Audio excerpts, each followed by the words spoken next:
Muy buenas tardes, estimado hermano y amigo. Estamos aquí nuevamente para comenzar un estudio de la palabra de nuestro Dios. Y queremos comenzar en esta hora con una palabra de oración a nuestro Dios. Así que oremos en esta hora.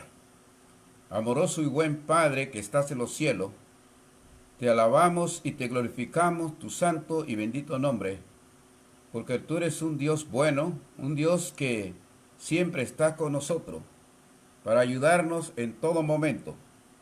Te suplicamos, oh Santo Dios, que nos guíes en esta hora de la tarde, para que podamos, Señor, anunciar tu palabra al mundo. Bendice a mis hermanos y amigos que van a escuchar una porción más de tu palabra. Abre su entendimiento, Padre Celestial, y sus corazones. Te rogamos también por la familia de nuestro hermano Ariel y nuestro hermano Abdiel y Libet, para que usted traiga consuelo siempre y ánimo a sus almas. Padre Celestial, gracias porque hoy pudimos cumplir con esa obra importante de darle una sepultura correcta a nuestra hermana, y que ya, como todos sabemos, ella está disfrutando de aquella paz y tranquilidad que gozan tus hijos que son obedientes. Es a través de Jesús en quien oramos y te damos las infinitas gracias desde ahora y para siempre. Amén. Muy buenas tardes, estimados amigos. Hoy queremos continuar con el estudio de la palabra de nuestro Dios. Y vamos a continuar con este estudio basado en el libro de Apocalipsis, especialmente en el capítulo 20 del libro de Apocalipsis, especialmente la doctrina que tiene que ver con los 1000 años. Y tal vez usted se preguntará, ¿por qué estamos estudiando estos pasajes de las Escrituras? Hay una razón fundamental, y es que cada día nosotros vemos profecías, vemos enseñanzas que divagan en este mundo, enseñando y proclamando el error. Entonces, aquellos que conocemos algo de la Escritura, el Señor nos pide que levantemos nuestras voces, pero no para anunciar lo que nosotros simplemente creemos, sino lo que Dios dice en su palabra.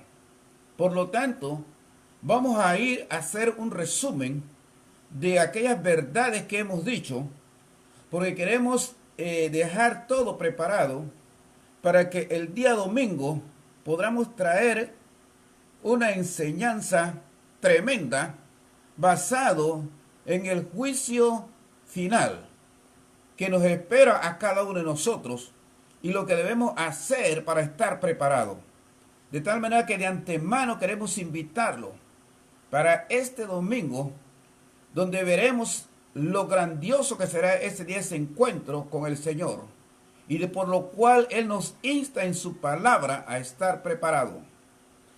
Así que en Apocalipsis 20, en los primeros versículos, dice Juan que él vio un ángel que descendió del cielo con la llave del pozo del abismo y que traía una gran cadena en la mano. Resumiendo esto, porque quiero que quede bien claro en la mente de mis hermanos y amigos, Juan está en la isla llamada Patmos, pero tiene el beneficio del Señor, y es que el Señor, a través de una visión, que son cuadros, que son imágenes, le revela a Juan el futuro con que ha de correr la iglesia en este mundo. ¿Y qué va a pasar con los cristianos? ¿Van a ser derrotados o van a salir triunfantes? ¿Y qué va a pasar con los enemigos de la iglesia? ¿Van a triunfar o van a salir derrotados? Y por eso el instrumento primario aquí es Satanás. Porque ya hemos terminado con la bestia. La vez pasada dijimos que la bestia fue apresada. La bestia que subía del mar. Pero también fue apresada la bestia que subía de la tierra. las cuales son los ayudantes de Satanás. Su mano derecha, la primera bestia, y su mente y su cabeza, que representa la sabiduría, ¿verdad? En la segunda bestia, la falsa religión. Bueno, ya fueron atrapados, pero ¿qué de Satanás? Bueno, el capítulo 20 se dedica a eso. El ángel viene con una llave, ¿verdad? Símbolo de autoridad en Apocalipsis. Y con una gran cadena que, como hemos dicho, la única cadena que puede amarrar a Satanás es la palabra de Dios. Con esa cadena Jesús lo amarró allá en Mateo capítulo 4. Cuando vino a ofrecerle a Jesús muchas cosas, dentro de esas cosas le ofreció que mostrara su poder y que hiciera que las piedras se convirtieran en pan. Jesús le dijo, no solo de pan vivirá el hombre, sino de toda palabra que sale de la boca de Dios. Pero Satanás no se rindió y lo llevó al pináculo del templo en la parte más elevada y le citó la escritura allá en el Salmo 91, porque Satanás sabe la Biblia y a veces la sabe mejor que nosotros. Y le dijo, arrójate, porque está escrito que mandará a sus ángeles, ¿verdad? Y harán que tu pie no tropiece en piedra. Pero Jesús le dijo, no. Y no suficiente con aquello, lleva a Jesús y le muestra los reinos del mundo, sus riquezas, su poderío. Y es bastante atrevido porque le dice, todo esto te daré si postrado me adorares. A lo que Jesús dijo, al Señor tu Dios adorará y a Él solo servirás. Por lo tanto, no tentará al Señor tu Dios. Y aquí hay una verdad que a veces el mundo omite. El mundo omite que aquí Jesús se comparó y se igualó con Dios Padre. Porque le dijo a Satanás, no tentará al Señor tu Dios. ¿A quién estaba tentando Satanás? La respuesta es al Señor tu Dios. Y dice la Biblia que Satanás le dejó y se fue. ¿Pero por qué le dejó? Porque Jesús se paró firme. Jesús se paró sólido. No dudó ni titubeó en decirle lo que la palabra de Dios dice. Y después de la muerte de nuestro Señor y su vida perfecta por nosotros, que vivió en este mundo y resucitó triunfante y ascendió a los cielos y le dijo a los apóstoles, vayan y predíquenle esta verdad al mundo, el evangelio. Esa es la cadena para nosotros hoy, que limita, que restringe a Satanás. Pero usted me dirá, ¿cómo? Bueno, lo restringe en aquellos que le han obedecido, aquellos que han aceptado la salvación que Jesús ofrece. Y por eso, en el verso 2, hay 5 acciones que hace el ángel con Satanás. Dice que el ángel lo prendió. Eso es lo que hay que hacer con un delincuente. Eso es lo que hay que hacer con un ser que anda trastornando y engañando al mundo. Lo primero que hay que hacer es prenderle. Lo segundo dice que hizo fue que lo ató por 1000 años.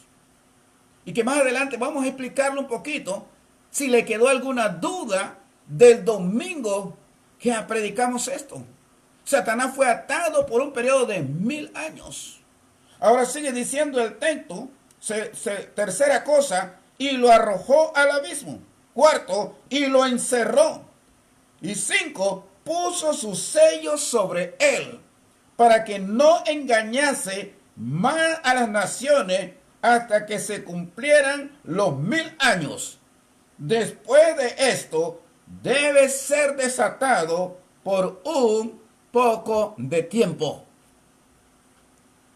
Y déjeme decirle, estimado hermano, que aquí se presenta una característica de Satanás. Dice que fue atado con un propósito. ¿Y cuál fue el propósito?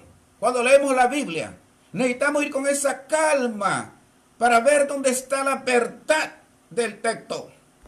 Y la verdad del texto dice, para que no engañase más a las naciones. En el tiempo de Juan, Satanás engañaba a las naciones a través de rendirle culto al emperador romano Domiciano. Y ese culto se hizo un culto universal. Y es que el hombre siempre ha querido que se le adoren. Siempre el hombre ha creído aquella promesa diabólica que se le hizo a nuestros primeros padres, y especialmente a Eva. Satanás le dijo, ¿sabe?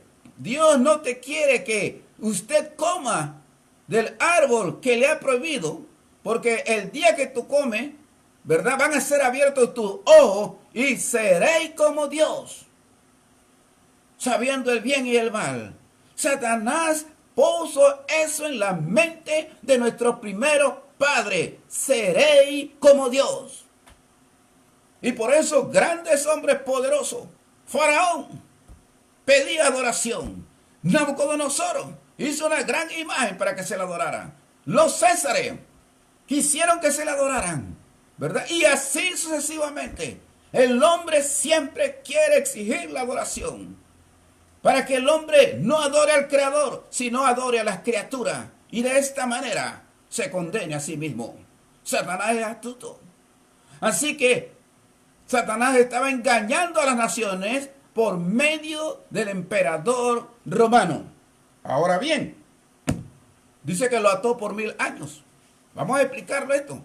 Dijimos el domingo pasado que la doctrina del premilenialismo, doctrina que significa aquellos que creen que Cristo vendrá a la tierra para reinar literalmente, escuche esto, literalmente establecer su reino aquí en la tierra por un periodo de 1000 años, cuya sede va a ser Jerusalén. Error, porque eso no dice el texto. El texto no dice que Cristo vendrá a establecer su reino, ¿verdad? El texto lo que está diciendo que Satanás fue atado por un periodo de 1000 años, que significa, en el lenguaje simbólico, el número 1000 significa un periodo largo, inmenso, ¿verdad? Indefinido, pero completo en los propósitos de Dios. Sí, es un tiempo largo.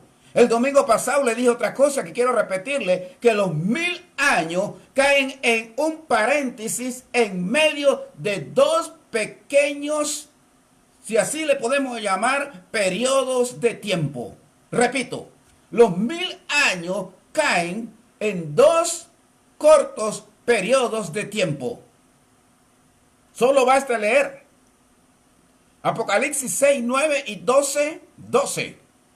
En Apocalipsis 6, 9 dice textualmente que cuando abrió el quinto sello, dice Juan, en la visión, cuando abrió el quinto sello, vi bajo el altar las almas de los que habían sido decapitados por causa de la palabra de Dios y del testimonio de Jesús.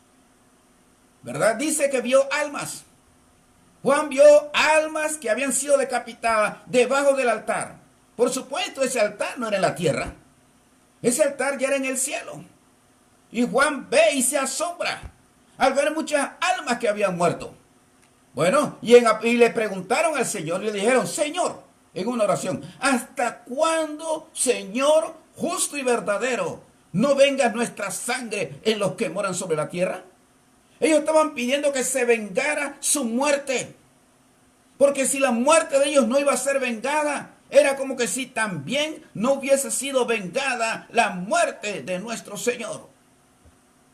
¿Pero qué hace Dios? Dice que se le dieron vestiduras blancas, símbolo de victoria. Y se les dijo que descansasen todavía un poco de tiempo. Ellos habían muerto. Para el cristiano la muerte es un descanso.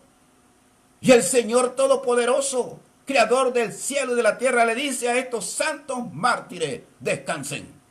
Porque todavía no se ha completado el número de sus consiervos y de sus hermanos, que han de ser muertos también, como ustedes. Y en Apocalipsis 12:12 se repite lo mismo, ¿verdad? Ahí se dice en ese pasaje de Apocalipsis 12:12, por lo cual, alegraos cielos y los que moráis en ellos, hablando del pueblo de Dios, ay de los moradores de la tierra, ¿verdad? Y del mar, porque el diablo ha descendido a vosotros, dice, con gran ira. Y nótese la última parte, sabiendo que tiene poco tiempo. ¿Qué hacía el diablo en ese momento? Bueno, en el capítulo 6 estaba dando muerte a los cristianos. Los cristianos le reclamaron a Dios que hasta cuándo. El Señor le dice, descansen un poco de tiempo. Y ahora nuevamente el Señor le dice a esto, que el diablo ha descendido a la tierra, que es lo que se conoce como Armagedón. Armagedón, esa doctrina falsa que se está esperando al fin del mundo. No, esa batalla de Armagedón, esa lucha de Armagedón, esa forma sangrienta de Armagedón, la vivieron los cristianos del primer siglo y del segundo siglo. Ellos lucharon esa batalla con el Señor Jesús y la vencieron. En Apocalipsis 19 el Señor sale en una visión con un caballo blanco, y el que lo montaba se llamaba Fiel y Verdadero, que con justicia juzga y pelea. Y dice que le seguían millares de millares. Juan no vio ninguna batalla. Los emocionalistas, sectarios, comentadores, es que ven una batalla, pero no se narra la batalla, se narra el resultado de la batalla.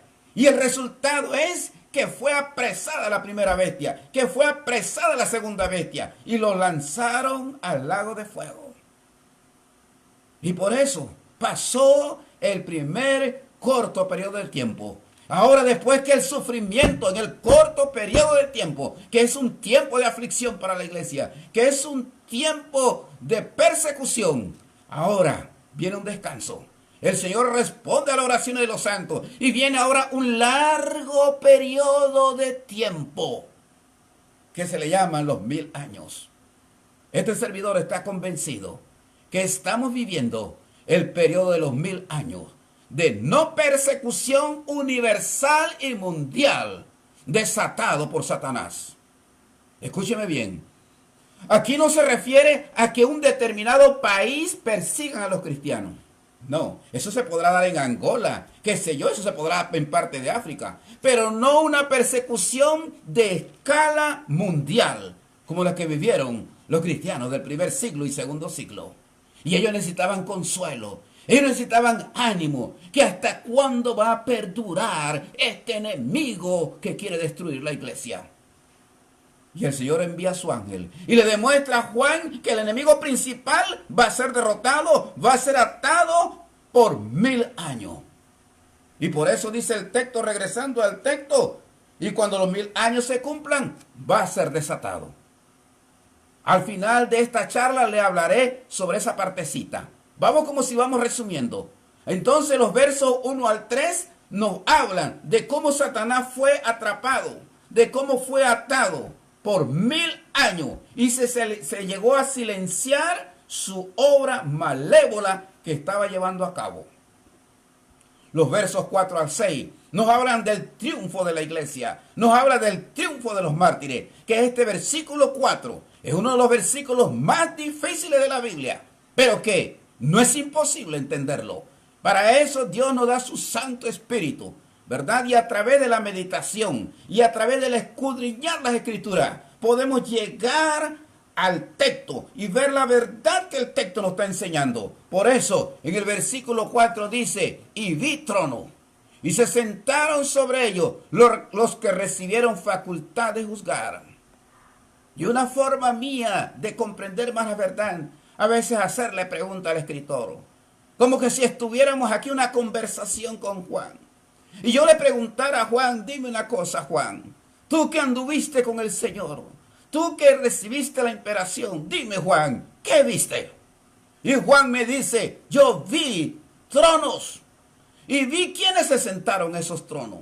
Él no vio sillas comunes, él vio tronos, ¿verdad? Donde se sientan a reinar, donde se sientan con gran gloria y con gran poder. Jesús le había dicho una iglesia. Y si no me llego a equivocar, es a la iglesia de la Odisea.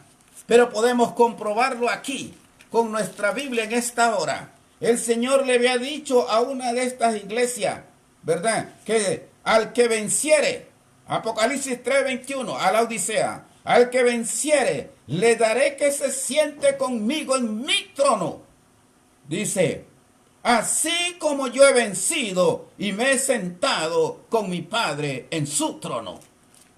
Hay un trono, hay un lugar para el cristiano fiel, para el cristiano que se mantiene perseverante. Esto nos da ánimo a nosotros, amados hermanos. Así que Juan vio ¿qué? Tronos. Y vio a que ahí se sentaron y se le dio facultad para juzgar. Y Juan nos dice quiénes eran estos. Y nos dice que eran las almas de los decapitados por causa del testimonio de Jesús y por la palabra de Dios. Los que no habían adorado a la bestia ni a su imagen y que no recibieron su marca en su frente ni en sus manos y vivieron y reinaron con Cristo 1000 años. Tremendo, hermanos. La falsa doctrina del premilenialismo saca de este texto el argumento que Jesús viene a reinar por 1000 años. Y lo saca de la última parte del versículo, dice, y vivieron y reinaron con Cristo 1000 años. Pero hay una pregunta que nosotros le formulamos a ellos, que deben ser sinceros en contestárnosla. Y es, ¿quiénes? De acuerdo al texto, ¿quiénes fueron los que reinaron con Cristo 1000 años? Y Juan nos dice, los decapitados, los santos mártires que ofrendaron su vida. Y déjeme ver si puedo llegar a vuestra mente y con el texto traer a colación esa verdad y ponerla en que usted pueda entenderla en esta visión. Juan ve primeramente tronos, ve sillas, ¿verdad? Y ve algo. Y lo que él ve que se le dieron facultad para juzgar. O como dice la Biblia de las Américas, que me encanta. La Biblia de las Américas dice, se le dio juicio a su favor. En otras palabras, el trono de Dios se está mandando. Y el trono de Dios había ejecutado o había aprisionado a la primera bestia y a la segunda bestia. Así que ahora los cristianos santos mártires lo sabían. Ese es un juicio a su favor. Después él ve que Satanás es aprisionado. Y ahora saben cuál es el destino. Y ese juicio a su favor. Y por eso dice Juan aquí, eso era los que estaban sentados en el trono. Los que no adoraron a la bestia, es decir, al emperador. Hoy en día los grupos religiosos, los grupos evangélicos, pentecostales y todos aquellos se están preparando para un reino milenial. Pero no se ponen a pensar que ese reino no está para el futuro. Error. Ese reino lo comenzaron a vivir los cristianos una vez que Satanás fue atado. Una vez que Satanás fue atado. Y el domingo pasado, por eso lo estoy recapitulando. El domingo pasado le explicamos que mientras la bestia vivía, los cristianos estaban siendo perseguidos. La bestia tenía furia, devoraba, mataba el imperio romano. Y por eso algunos cristianos han pensado que los 1000 años comenzaron en el 315, el 325, cuando Constantino se convirtió al cristianismo y dio un edicto para que los cristianos no fueran más perseguidos. Otros cristianos creen, escritores cristianos creen, que los 1000 años comienzan desde Pentecostés hasta un poquito antes de la segunda venida de Cristo. Antes del poco tiempo que está al finalizar, donde Satanás va a ser suelto. Pero este servidor cree que los 1000 años comienzan una vez que la bestia es derribada. Y la pregunta es, ¿cuándo fue la bestia derribada? La respuesta es, Roma cayó en el 476. Y de ahí comienza el largo periodo de 1000 años. Y por eso le digo con toda firmeza, nosotros, pueblo de Dios, Vivimos en el periodo de los 1000 años. Estamos disfrutando de aquella sangre que derramaron los mártires por la causa de Jesús. Estamos disfrutando como los mártires de nuestra patria, de nuestra nación, que ofrendaron su vida para que usted y yo gocemos de libertad, de democracia y de muchas cosas. En el sentido espiritual también, los mártires del primer siglo derramaron su vida para que se pudiera predicar con libertad el evangelio. Y ahora dice Juan, y vivieron y reinaron con Cristo 1000 años. ¿Quiénes vivieron? Bueno, los mártires. Aquí se habla de una resurrección, nos preguntan a veces los sectarios. Claro que se habla de una resurrección, pero no es una resurrección literal. Algunos religiosos, que me abstengo de mencionarles su nombre, han sacado varias resurrecciones, hasta 5 resurrecciones. Dicen ellos, aquí hay una primera resurrección de los justos. Jesús va a resucitar primero a los justos. Después vendrá una segunda resurrección para todos aquellos cristianos. Y después vendrá una resurrección para los malos. ¿Qué hacemos con Juan? El Evangelio de Juan, que no es simbólico. El Evangelio de Juan, capítulo 5, versículo 28, que nos dice que vendrá hora cuando todos los que están en los sepulcros oirán la voz del Hijo de Dios. Y los que hicieron lo bueno saldrán a resurrección de vida. Y los que hicieron lo malo a resurrección de condenación. ¿Dice Juan que va a haber 2 resurrecciones? La respuesta es no. Va a haber una sola resurrección. Lo que va a haber son 2 destinos diferentes. Escúcheme. Juan dice una resurrección, pero 2 destinos diferentes. Los que hicieron lo bueno a resurrección de vida. Los que hicieron lo malo a resurrección de condenación. Por lo tanto, en Apocalipsis, la resurrección es figurativa. Y le explicaba también el domingo y ahora se lo refuerzo. Allá en Ezequiel 37, cuando el pueblo de Dios estaba en Babilonia, esclavizado, bajo el yugo del poder de los reyes babilónicos, el pueblo de Israel estaba como muerto. Y la única forma que ellos tenían vida era de regresar a su patria, a Jerusalén. Y por eso Dios les muestra una visión a Ezequiel, la visión de los huesos secos. Y dice el profeta Ezequiel, Dios me hizo una pregunta, dice Ezequiel, ¿vivirán estos huesos? ¿Vivirán estos huesos? Y yo le dije, Señor, tú lo sabes. Y él me dijo, hablando de Dios, profetiza contra estos huesos. Y dice Ezequiel, profeticé contra esos huesos. Y dice que mientras profetizaban esos huesos, contra esos huesos, diciéndole a esos huesos que vivieran, dice que vio tendones, vio carnes y vio el espíritu entrando en esos huesos, ¿verdad? Y Dios le dijo al profeta, yo abro vuestro sepulcro, pueblo mío, y os llevaré a la tierra de Palestina, a la tierra de Jerusalén, ¿verdad?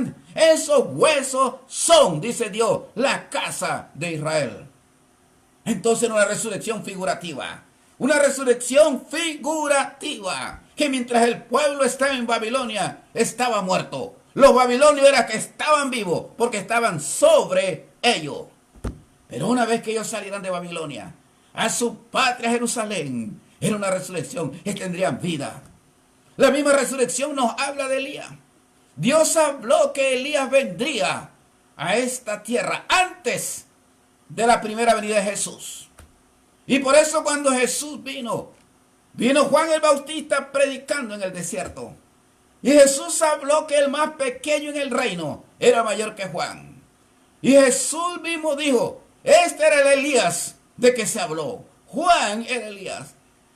Elías había resucitado en Juan. ¿Pero en qué? En su espíritu, en su carácter, en las cualidades que tenía el Bautista. De esa forma de predicar, de esa forma de venir del desierto, de esa forma contundente de decir la verdad, era Elías. Y por eso dice el último texto del pasaje de Apocalipsis 24, y vivieron una resurrección espiritual y reinaron con Cristo por 1000 años. El periodo de los 1000 años. No se habla de una segunda venida de Cristo, no. Cuando estos mártires comenzaron a reinar, algo claro para ti, hermano, cuando estos mártires comenzaron a reinar, ya Cristo reinaba. Porque Cristo reinaba desde el año 33, por medio de su iglesia, por medio de su reino. Y Juan está escribiendo por el año 96. Y es que el cristiano reina con Cristo en vida, y reina con Cristo en la muerte, y reinará con Cristo en la resurrección para toda una eternidad. Así que ellos vivieron y reinaron con Cristo. En el versículo 5 dice, pero los otros muertos no volvieron a vivir. Los otros muertos eran los paganos, los mundanos. En este contexto, los perseguidores no volvieron a vivir hasta que se cumplieron los 1000 años. Ellos resucitan cuando resucita su jefe, Satanás. Cuando resucita su príncipe, el príncipe de las tinieblas. Ahí vuelven a resucitar. Pero dice el escritor ahora, para aclarar el pensamiento Juan, esta es la primera resurrección. Fíjese bien que Juan tuvo que explicarla por nuestro corto entendimiento. Juan dice, esta es la primera resurrección. Y yo tomo el lugar de una persona preguntona y le pregunto a Juan, dime Juan, ¿cuál es la primera resurrección? Y Juan me dice, esta que te acabo de decir. El reinado de los mártires. El reinado de los 1000 años de los mártires y la aplastada de Satanás por los 1000 años. Eso se le llama en la Biblia la primera resurrección. Y bienaventurado y santo el que tiene parte en la primera resurrección. La segunda muerte no tiene potestad de esto, sino que serán sacerdotes de Dios y de Cristo y reinarán con él 1000 años. Está hablando la misma persona. Pero yo quiero hacer énfasis en estas palabras que dice Juan. Dichoso el que tiene parte en la primera resurrección. Y yo le pregunto a Juan, ¿por qué es dichoso? ¿Por qué es bienaventurado? Y él me lo dice en el mismo texto. Porque la segunda muerte no tiene potestad sobre él. ¿Y qué es la segunda muerte, Juan? Podía decirme porque estoy dudoso. ¿Qué es la segunda muerte? Y Juan me dice ahí mismo, y la muerte y el Hades fueron lanzados al lago de fuego. Esta es la segunda muerte. Apocalipsis 20, 14.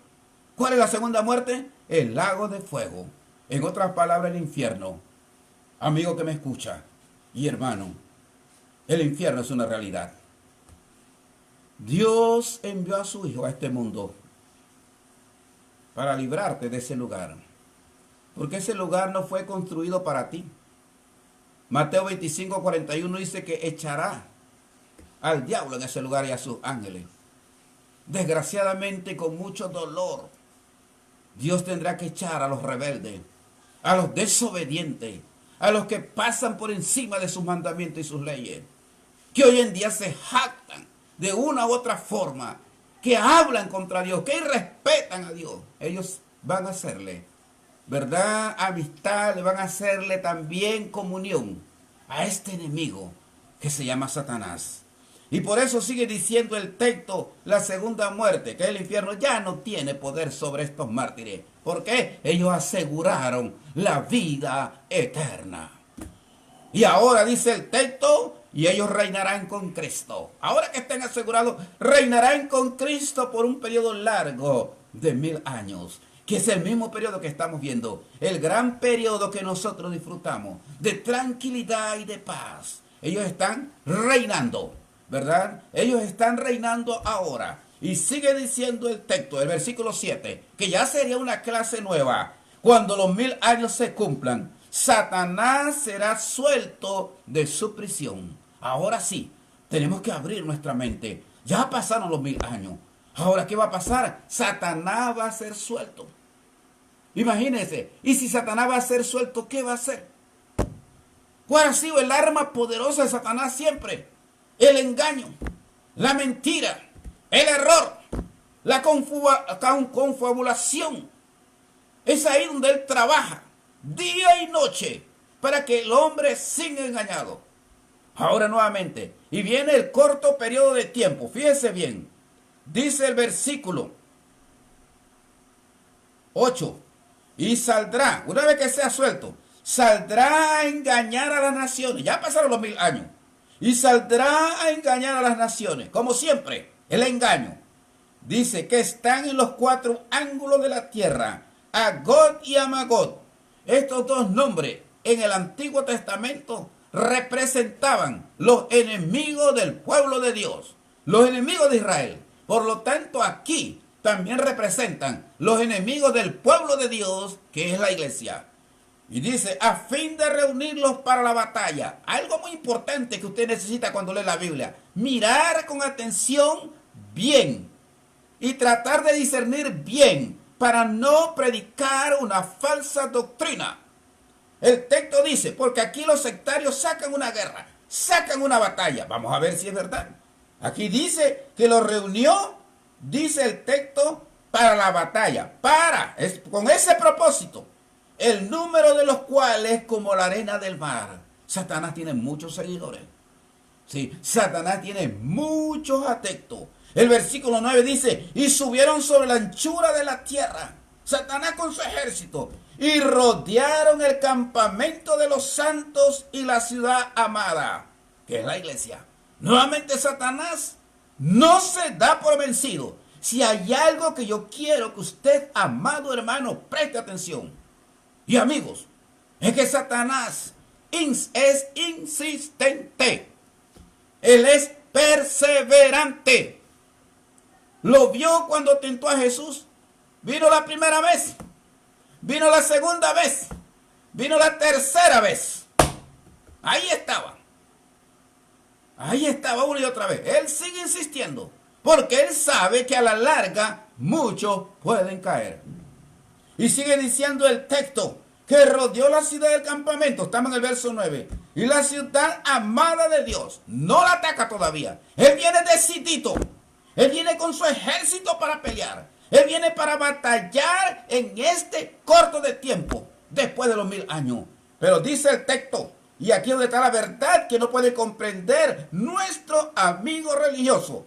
Y dice el texto sagrado, después de hablar que tenía la ciudad rodeada, la iglesia, y de Dios descendió fuego del cielo y los consumió. Los eruditos conservadores, aquellos que miran el punto y la coma, se quedan asombrados. Y se quedan pensando, no pudo Satanás atacar. No pudo llevar a cabo la guerra contra la iglesia. Porque cuando ya estaba preparado, cuando ya tenía la ciudad sitiada, Dios intervino desde lo alto y mandó fuego del cielo y los consumió. A Satanás y a su ejército, más que todo el ejército, porque el fin de Satanás está en el verso 10, y el diablo que los engañaba fue lanzado en el lago de fuego y azufre, donde estaba la bestia, la primera, y el falso profeta, la segunda, y serán atormentados día y noche por los siglos de los siglos. Y este versículo me lleva a mí a decir una gran verdad que el texto mismo lo afirma. ¿Y cuál es esa verdad? El fin del diablo y de las 2 bestias. Es el infierno. El texto está clarito. El texto está clarito para nosotros. Fueron lanzados al lago de fuego y a todos sus seguidores. ¿Por qué prestarlo nosotros para servirle a Satanás? ¿Por qué permitir nosotros ser sus instrumentos para proclamar mentiras en este siglo XXI? ¿Por qué llevar falsas enseñanzas que la Biblia no nos presenta aquí en el texto?